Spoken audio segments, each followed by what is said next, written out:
کم از کم رمضان میں ایک پورا قرآن مجید میں جو پڑھنا ہے اور اس کے لیے روز کا ایک جز پڑھ لیں تو بھاری نہیں ہوگا، صرف ارادہ کرنے کی بات ہے.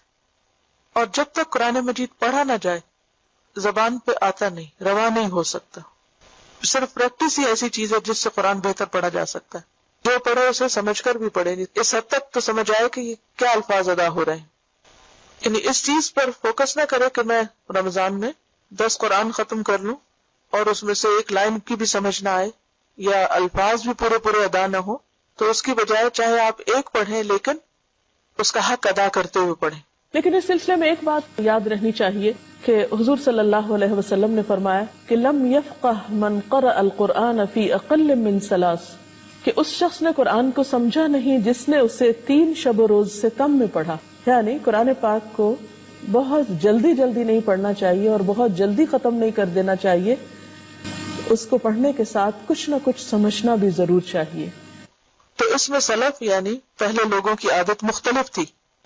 بعض ایک دن رات میں ختم کر لیا کرتے تھے، بعض ایک دن رات میں پورا قرآن ختم کر کے کچھ زیادہ بھی پڑھتے، اور بعض 3 دنوں میں ختم کرتے. دراصل جو پسندیدہ حالت ہے وہ کیا ہے؟ 3 دن، یعنی 3 دن سے کم میں نہ ہو. لیکن لوگوں کے مرتبے ہوتے ہیں، درجے ہوتے ہیں. کچھ لوگوں کا ایمان اور ان کی جو طاقت ہے یا ان کی جو کیپیسٹی ہے وہ بہت زیادہ ہوتی ہے دوسروں کی نسبت، تو وہ زیادہ بھی پڑھ سکتے ہیں، لیکن وہ ایکسیپشنل کیسز ہوتے ہیں. لیکن عام رولنگ کیا ہے؟ 3 دن. بعض ایک ہفتے میں ختم کرتے. اسی لیے آپ نے دیکھو کہ قرآن مجید میں 7 منزلیں ہوتی ہیں، 7 حصوں میں تقسیم ہوتا ہے، منزل اول اور ثانی اور 7 تک. بعض ایک مہینے میں ختم کرتے، اور ایک مہینے میں ختم کرنے کے لیے قرآن مجید کو 30 اجزاء میں یعنی 30 جز میں، پارز میں تقسیم کیا گیا، اور یہ اسی مقصد کے لیے اور خصوصاً رمضان میں پڑھنے کے لیے. بعض ایک مہینے میں ختم کرتے کیونکہ وہ قرآن کے سمجھنے میں مشغول ہوتے، یعنی وہ تلاوت کم کرتے تھے. ایک جز ڈیلی جو ہے یہ منیمم ہے، کیونکہ وہ ذرا مصروف لوگ ہیں.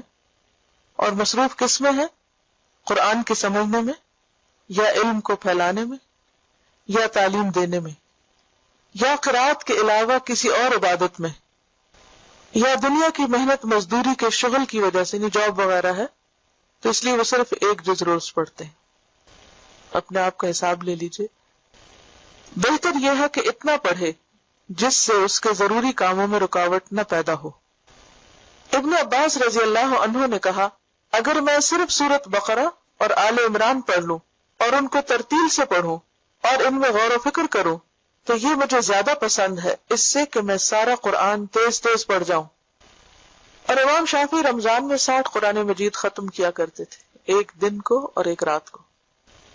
اسی لیے تو وہ مختلف مسائل میں بہتر طور پر استنباط کر سکے تھے، یعنی کہ گہرائی میں سمجھ سکے تھے.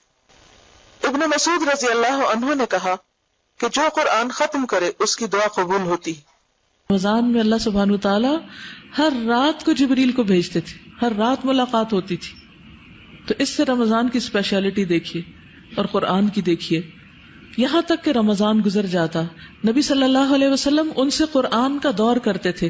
تو یہ جو لفظ دورہ قرآن ہے نا، یہ بھی اسی سے نکلا ہے، یعنی مل کے جو قرآن مجید کو اس طرح سمجھنے کا کام کیا جاتا ہے کہ دہرائی کی جاتی ہے. ایک اور حدیث سے یہ پتہ چلتا ہے کہ آپ ہر سال جبریل علیہ السلام کو ایک بار قرآن کا نازل شدہ حصہ سناتے تھے، یعنی آپ سنایا کرتے تھے.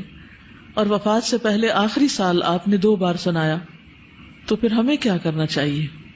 تو قرآن مجید جو اتنی اہم کتاب ہے، جس کے لیے خاص مہینے کا انتخاب کیا گیا اور خاص رات کا انتخاب کیا گیا اور خاص فرشتے کا انتخاب کیا گیا اور خاص پیغمبر کا انتخاب کیا گیا اور خاص جگہ کا انتخاب کیا گیا، یعنی مکہ مکرمہ جہاں یہ سب اترا اور وہاں سے یہ روشنی پوری دنیا میں پھیلی، تو پھر ہمیں بھی اسے خاص اہمیت دینی چاہیے.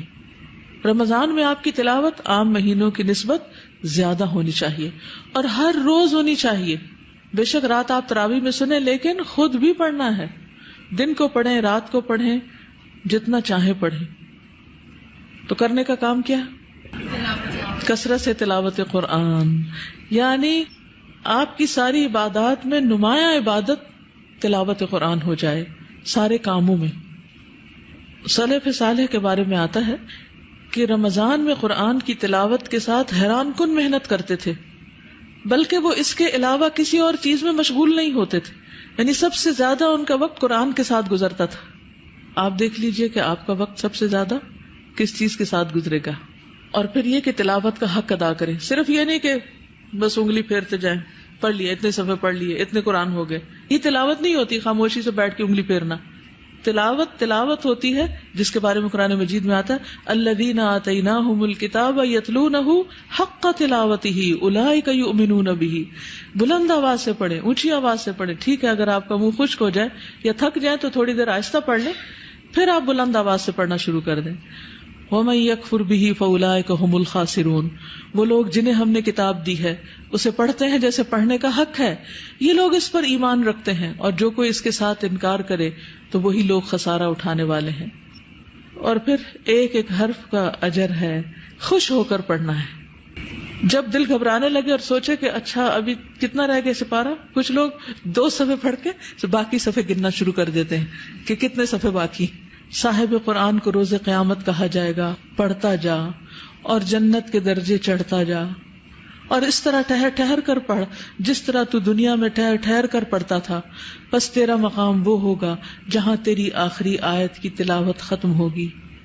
تو اس لیے اپنی زندگی میں خود بھی اور اپنے بچوں کے لیے بھی قرآن کے سیکھنے کا خاص اہتمام اور دعائیں اور تڑپ اور شوق، یہ سب